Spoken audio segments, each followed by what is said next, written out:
नेते राकेश टिकेत साहेब आपल्या जिल्ह्यामध्ये 5 ऑगस्ट 26 रोजी येत आहे आणि शेतकरी मेळाव्याला ते मार्गदर्शन करणार आहेत की जो अमेरिकेसोबत आपला करार झाला, भारतीय शेतीमाल आयात आणि निर्यातच्या बाबतीमध्ये तो शेतकरी विरोधी आहे का शेतकरी हिताचा आहे हे सांगण्यासाठी राकेश टिकेत साहेब आपल्या नांदेडमध्ये 5 ऑगस्ट रोजी शंकरराव चव्हाण सभागृहामध्ये सकाळी 11 वाजता कार्यक्रम आहे, त्यावेळी ते उपस्थित राहणार आहेत आणि मार्गदर्शन करणार आहेत।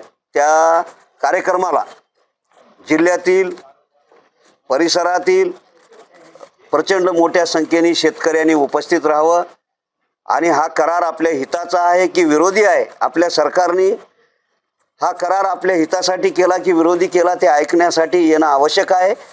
म्हणून या पत्रकार परिषदेमध्ये आम्ही तमाम शेतकरी बांधवांना आपला पक्षभेद सारून शेतकरी म्हणून या कार्यक्रमाला उपस्थित राहावं आणि हा करार समजून घ्यावा असं आव्हान या परिषदेमध्ये आम्ही करत आहोत। या पत्रकार परिषदेला ज्येष्ठ नेते आमचे शिवाजी पाटील पारवेकर, मोहन पाटील शिरसाट, आमचे शिवकांत कुमार देवकत्ते, जयवंत रुंजे, जगदीश पाटील आणि असंख्य आमचे जुने शेतकरी या दिवसाकडे वाट बघत आहेत। आमचे फोनवरती बोलणी चालू आहे। आपल्या माध्यमातून सगळ्या मीडियाच्या माध्यमातून हा मेसेज, हा निरोप शेतकऱ्यापर्यंत जास्तीत जास्त पोहोचावा अशी विनंती करतो। धन्यवाद, नमस्कार।